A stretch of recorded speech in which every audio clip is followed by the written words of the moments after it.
Hello, everyone. We're honored to welcome today Mr. Raymond Cheung, Group CEO of Basel Medical Group, a leader in integrating medical practices, medtech, and pharmaceuticals to reshape healthcare in Asia.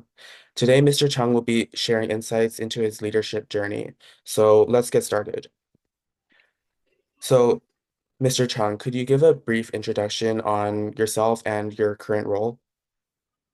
Right.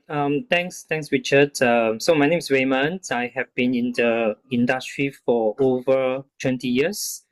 I originally started as an actuary in the insurance company, so I'm not actually a healthcare professional to begin with. I actually was working in insurance and financial services for over 20 years. First as an actuary, and then moved to become a risk manager and then progressed into a chief risk officer role. And then subsequently, I started my own business as a consultant.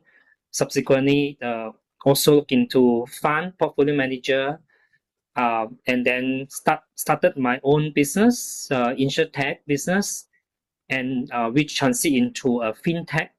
Then eventually, I joined a healthcare group. So it's uh, quite wide range of different industry over the last 20 over years. So could you tell us a bit about first the intrinsic motivations that drive you as CEO?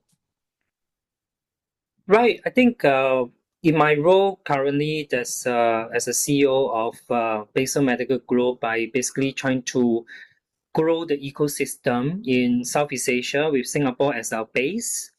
So, in order to you know to do this role, I think is a really a constant pursuit of improvement and innovation that driving me on a day-to-day basis. That because even though this industry is a old traditional, it's been very long in the market as a healthcare, but there are also a lot of new things that's coming in. So because of that, I need really constant mindset of value creation, always seeking opportunity to advance, making meaningful impact, and also need to always constantly identify the gaps, uncover pain points, so that I can drive creative solutions to overcome some of these challenges. So, in a sense, it's a very dynamic environment. For example, like diseases keep on evolving. Things like COVID, they might come back again, and then so in a sense, you really need to to uh, to have a very dynamic mindset and cannot be content with a 9 to 5 routine, predictable, monotonous kind of role. But I constantly been energized by challenges that challenge me to push boundaries and inspiring me to grow further and demand, resources to get things done. So I think that is the problem solving skills that is required in my role. Hmm. Yeah, thank you. And speaking of the future, what does the future look like for your industry? Is it relatively stable or are there new opportunities or trends emerging? Yeah, this is a very interesting question because we're talking about healthcare and healthcare industry on the surface it looks very stable because it has been in a rooted in tradition and there's uh like almost like very long history, right? The healthcare industry as a whole. However, with this legacy, long-standing challenges, they are also filled with different possibilities. It's very dynamic nature. For example, there's groundbreaking discoveries, advancement in medtech, discovering new drugs to tackle some of these age-old problems like diabetes, heart attack, cancer, things like that. So there's always revolutionary technology to in terms of the treatment, in terms of patient care. So in a sense, every day brings the promise of new development, and there's a cutting edge medical technology that will continue to drive the industry forward. So even though there's the baggages, right, that there's HO baggages legacy, but there's also things driving forward, innovative methods, diagnosis, in terms of treatment. So in a sense, this landscape is constantly evolving. It's stable on one hand, but it's constantly evolving, driven by the need to adapt to new viruses, tackling new health crises in the world, and constant improvement to look at accessibility, the efficiency of the healthcare delivery to the different level of people, right, from the richest to all the way to the poor and needy. So it's a continuous evolving industry as a whole. Yeah. Thank you for your answer. And since it's constantly evolving, are there any jobs that you think might emerge or become more needed in the coming years? Definitely. I mean, if you look at the current trend of healthcare, you realize that we are looking into Gen AI, how we can use Gen AI into developing into, for example, the medical treatments, like the doctor's advice. It can be now everything, programmed into Gen AI. So next time you probably see doctors, you no need to see a person, but you can probably talk to a robot, and the robot can give you the treatment, right? For example, and then that's one end. On the other end, there are robotic treatments that focus on precision, that focus on the better care of facilities.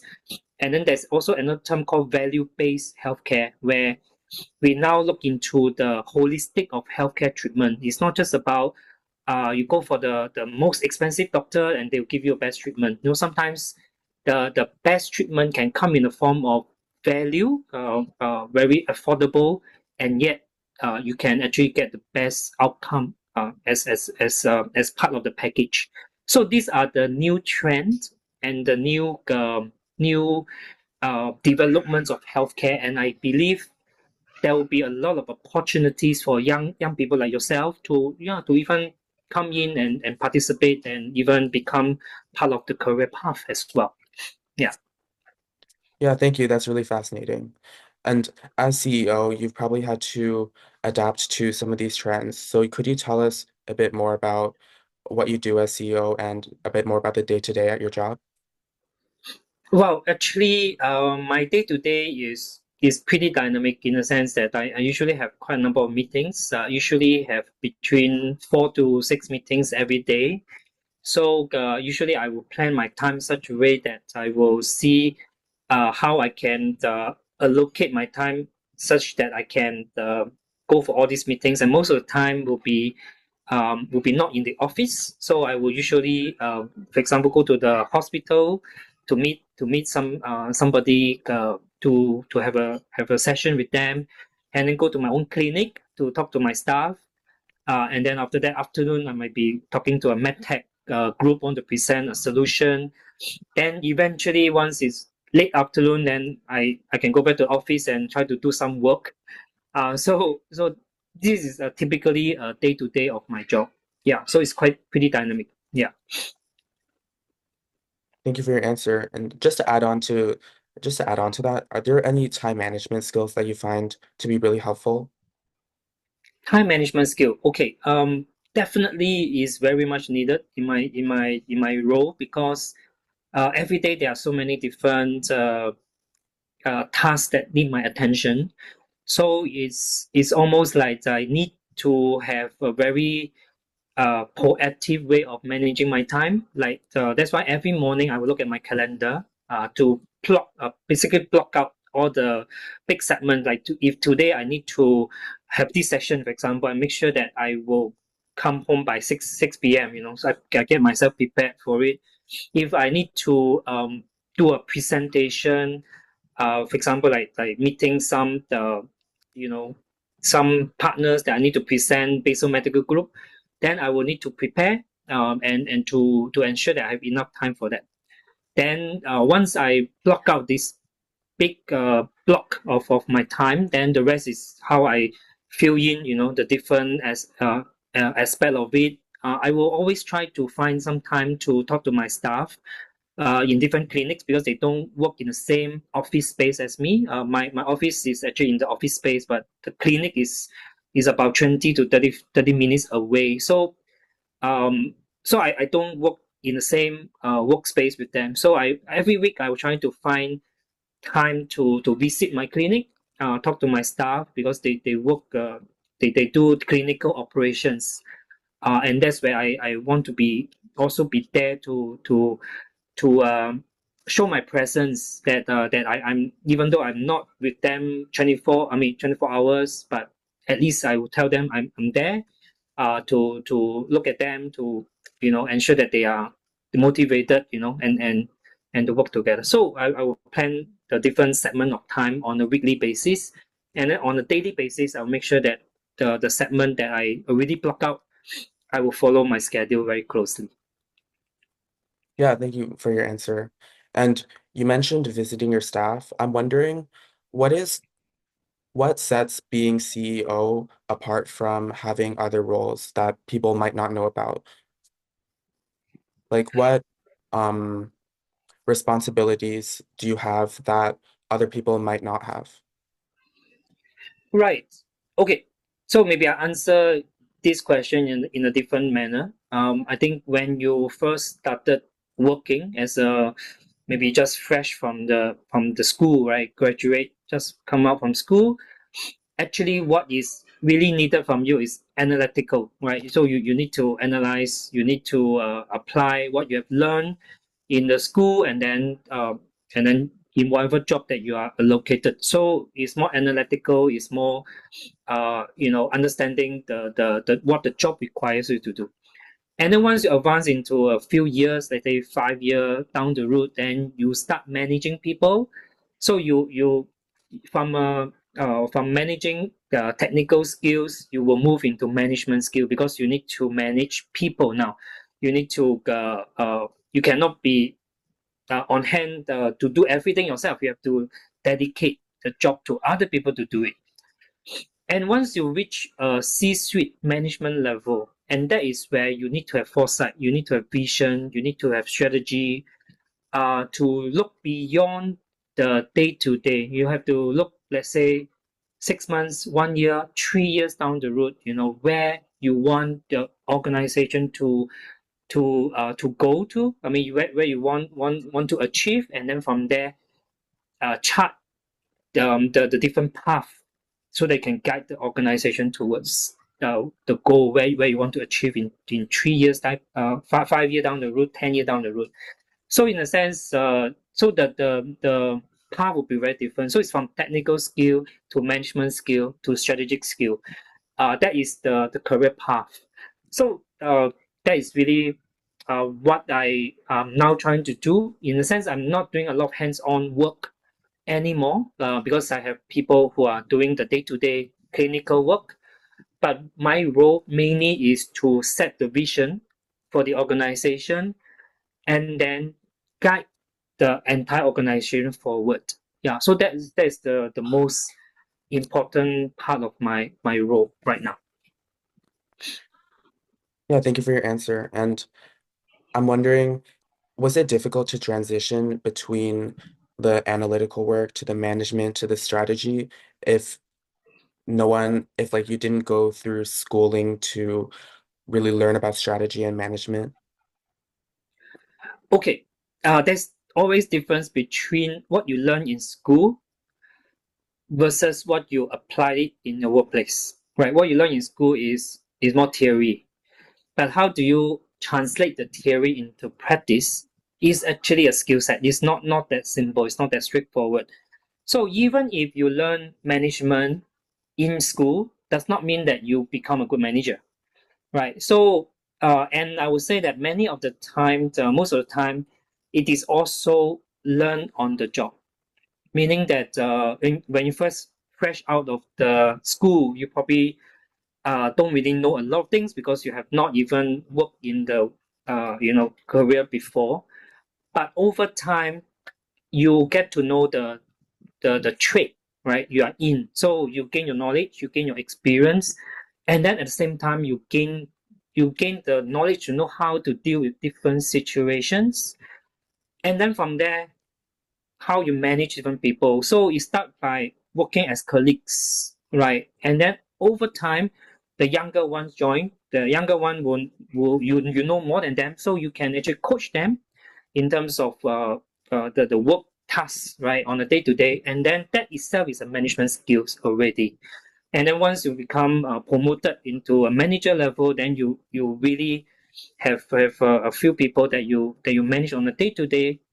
So in a sense, it should be a very smooth growth, right? It should not be sudden jump into suddenly I need to learn this skill set, but actually it should be over time. You already gain knowledge, gain experiences. Then as you go into different level, then it become easier. I mean, if now I ask you suddenly become a CEO, maybe not so easy. But if you have already gone through 20 years of that experience, of that situational, on a day-to-day basis, actually it's not that difficult after all. You will get the hang of it after a while. But of course, it's still a very intentional thing. There are some people, I would say some people, they do a job. They say they have 10 years of working experience, but actually what they have is 1 year of working experience multiplied by ten times. That means they never grow. They only do very well in what they do, but they never grow to beyond what they do in their current job. So in that sense, they are not growing in their career. Uh, they have grown 1 year of experience and then multiply by 10 years. That's all. So you need to be intentionally learn new things, grow new things, learn to manage things. Then over time, your career path, once you are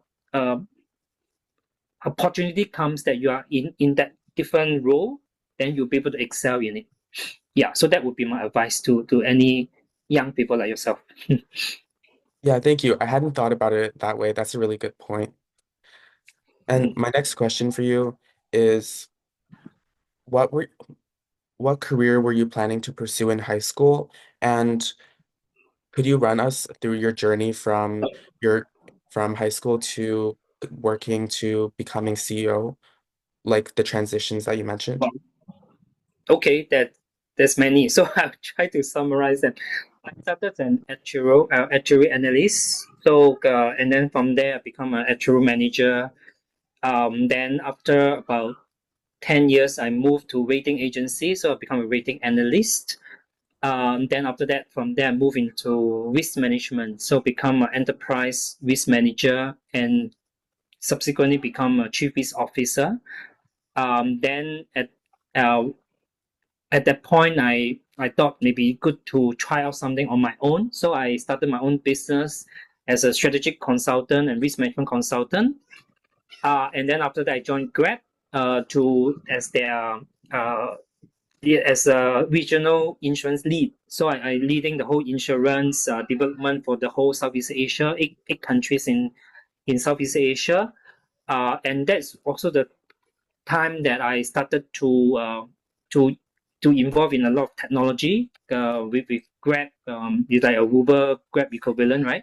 So from there, I learned a lot of new things, innovation and all that. So from there, I transit into my own startup, my own insurtech startup. Then after that, I also pick up portfolio manager as a portfolio manager, and then eventually I move into healthcare. So it's like this 20 years of experiences. I tried many different things. Also because my own character, I don't like to stick in one place all the time. So I learn different skill sets over the last 20 over years. Yeah. Yeah, thank you. And I'm wondering, aside from just trying things new and the skill sets, is there anything specifically you learned that made you realize why you decided to get to where you are today? Right. Um, number of years ago, one of my direct uh, boss told me a story. I mean, told me illustration, and he said actually career path is like S curve. I'm not sure you don't know about S curve. It's such an economic term where S curve can explain almost anything, any natural processes. it always start with something slow, and once you gain the knowledge, you gain faster. But then at some point, it will table down. So it become an S curve. So we say that in your career, any person, whatever job that you go into, will also experience an S curve, meaning that when you started right fresh from the school, you will start slow because you are learning new things, right? But then the moment you pick up your work tasks, you accelerate. But at some point, it will table down. And most of the time, people only if you don't have one career, most people will table down when you reach mid 40 or reach 50 years old, because there are people who are younger than you, people who are uh, you know uh, like less expensive than you, they can do the job better than you. So your career path will start to table down and eventually displace. And this is a reality. So it is a reality. So that's why we always hear people like get retrenched, people get displaced when they reach mid 40s. And this is a very real life situation, and especially we have gone through so many different crises over the last decades. We have seen this S curve being surfaced again and again in many different industry. So the way to tackle this is is that before you know that your first career path starting to table down, you start drawing a new S curve. It means you have one S curve, but you have subsequent S curve that continue the whole process. And what they mean by drawing a new S curve is could be there's vertical and horizontal expansion of your career. For example, you can apply your skill set into another portfolio, another country, another geographical location.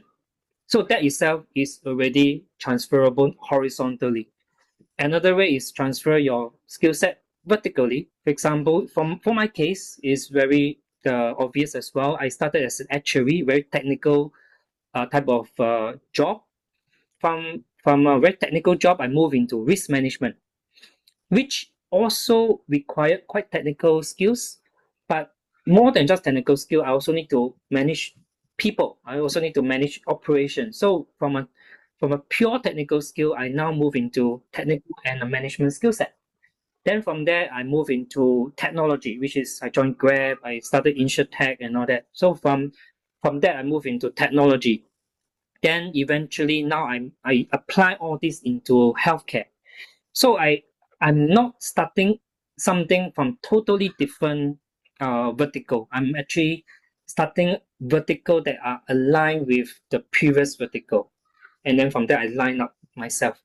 So that's why even though I'm now in a healthcare industry that I don't have experience as a healthcare professional, but I'm not starting from new. I'm actually riding on my 20 years of experiences from technical skill, risk management to strategic innovation, technology, and then apply all of them into my current role.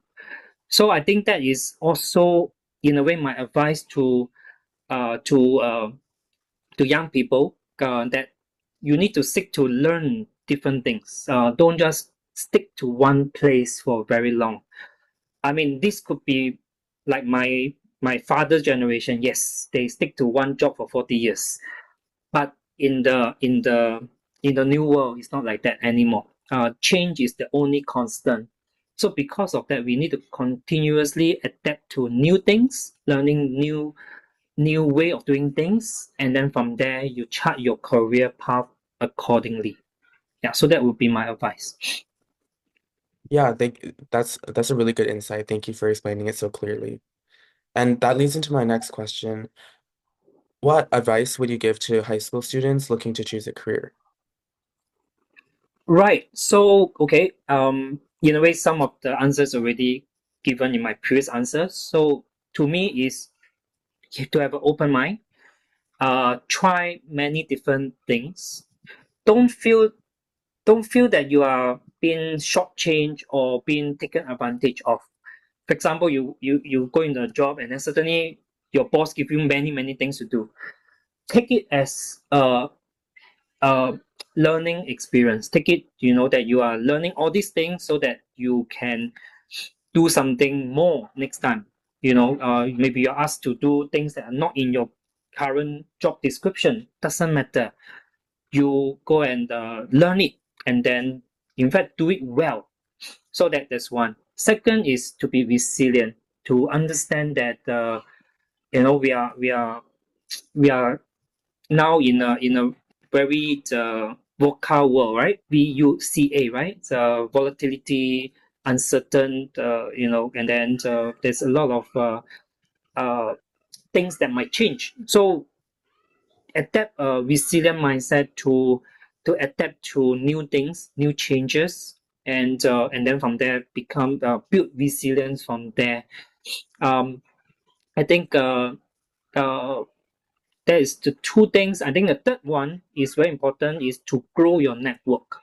Grow your network, meaning that you should build your own network from very young, to get to know people, talk to people, and then find out who they are, what they do, and then create your own network. Because the moment you reach like almost like my age, 40 plus and all that, then certainly your network become very valuable. Yeah, and then suddenly, oh, you want to have a partnership. You call up a friend, hey, the friend, oh, let's do a partnership, do something together. You need certain resources. You call up somebody, somebody can give to you. So the network will become very valuable to you. So I think these are the three things I would advise uh every young people to pursue. Yeah, that's incredibly helpful advice. Thank you. Hmm. And since a lot of high school students are also trying to choose which university program they're going into, I'm wondering how important do you think your university program was for your career? Right. So I to me it's very important because you need to find something that you like to do. And then from there you do it very well.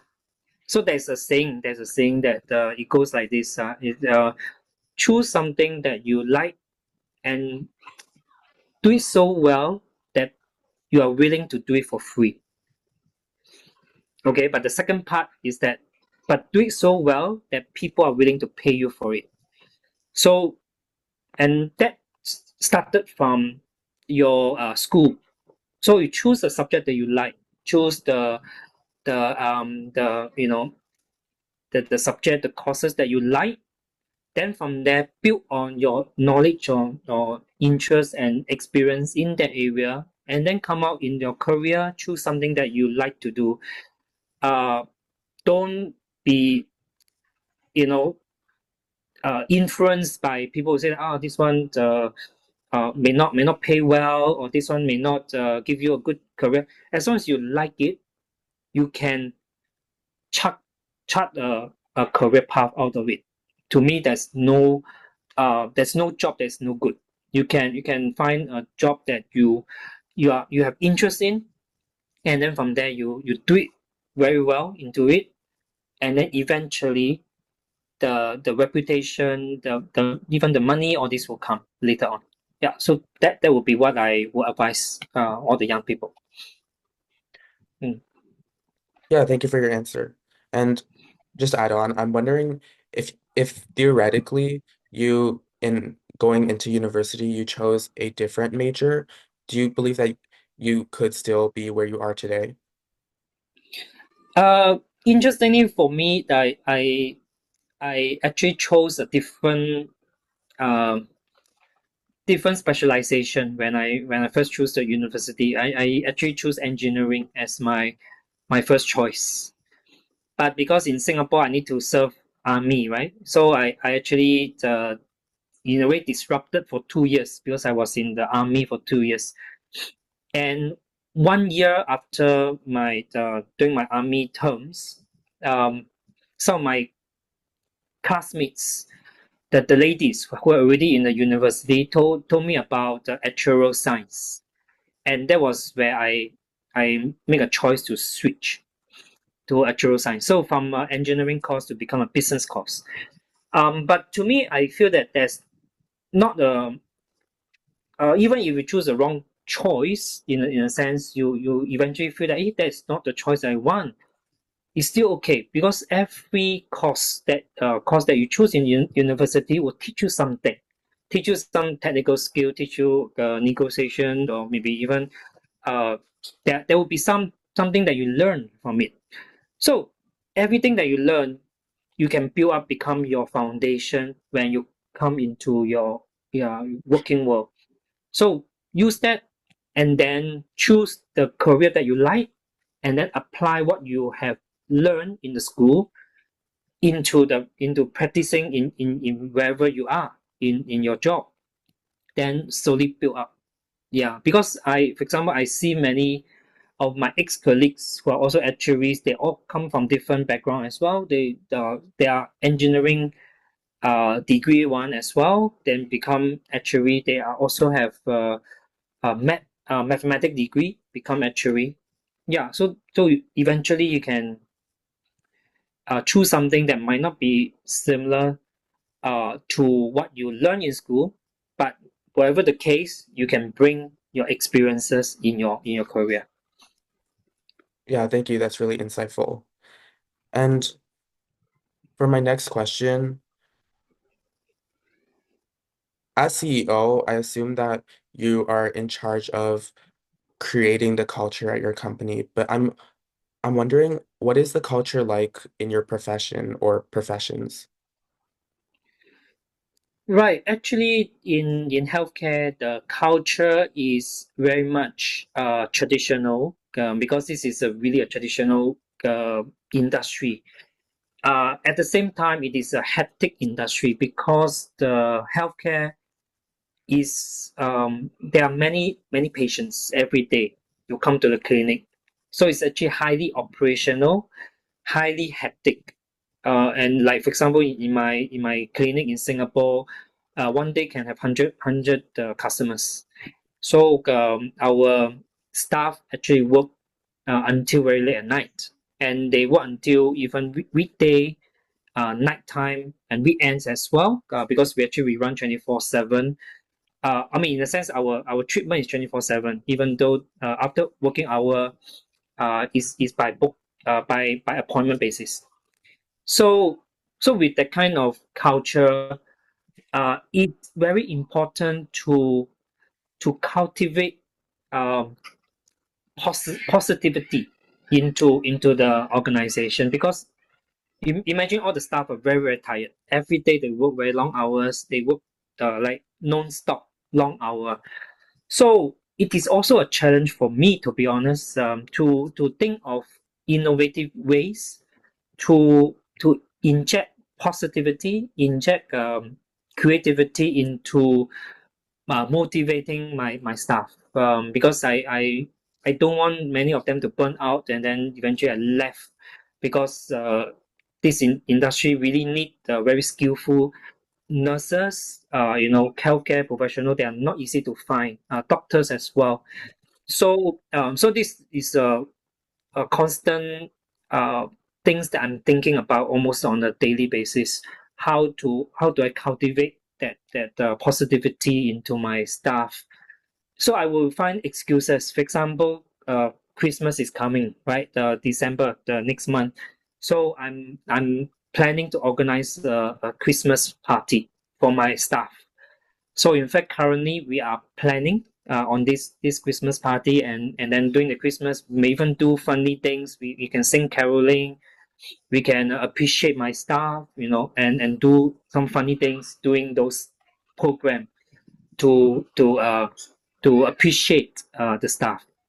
So in fact, I want to do it on at least a quarterly basis. There will be some form of appreciation to the staff, so that will keep the culture positive, keep the culture um, you know uh, very um, pleasant, and the company, the clinic will be pleasant to work with. Yeah, so this is what I want to do. Mm. Yeah, thank you for your answer. And just before we wrap up, are there any other insights or services that you would like to mention? Mm. Services as in the within my healthcare group. Yeah, and any other services you might have or any other insights you might have. Right. Okay. So one of the things that I really want to do is to create the value in my healthcare group that is differentiate ourselves from all the rest of the other healthcare group. So one thing that I want to inject into my healthcare group is also to build a community-based um, platform or a system. No, just now I mentioned about my staff, but the other spectrum is the customers, the patients that come to my clinic. So actually, I want what I want to do is to create like a community group that I can bring some of these customer uh, that for example they all can be like download an app, then they become a member of the app, and then from there we can provide all our clinic venue so that they can go to the clinic, and then we can offer different services. For example, we can sell different healthcare supplement the products so that it can add value to our patients and the community. So that's why what I'm uh, what I want to build is not just a healthcare company. I want to build a healthcare ecosystem. The ecosystem where I can balance between the supply and demand. The supply is the healthcare services, which can be treatment, can be surgery, can be just some of these like post surgery type of services. The demand will be from our staff, from the patients, from the customer, the patients, and then link with our staff, our doctors, so that to add value in the whole group. So this is something that I want to build. That I haven't seen any healthcare group that has such community-based structure. Yeah. Yeah, that sounds really exciting. Hmm. So, is there anything else you would like to add on before we finish? Right. I think maybe one last advice to all the students who are about to come into the workforce. It might sound very daunting that oh you need to come into the workforce, look for job, and then there's some uncertainty in your future. But just to me is that you have an open mind and try different things and willing to learn, willing to put in the hours for the first few years of your career, and then your path will become smoother over time. So I think this would be my advice to all the students. Yeah. All right. Yeah. So thank you so much for your advice and for taking the time to share your journey and insights with us. And it's really been a privilege to learn from your expertise and your perspectives on being a CEO and all of your other insights. And they were really eye-opening. So thank you again, Mr. Chung, for joining us today. Thank you, Richard. My pleasure. Thank you. Yeah. Have a nice career fair. Thank you. Bye bye.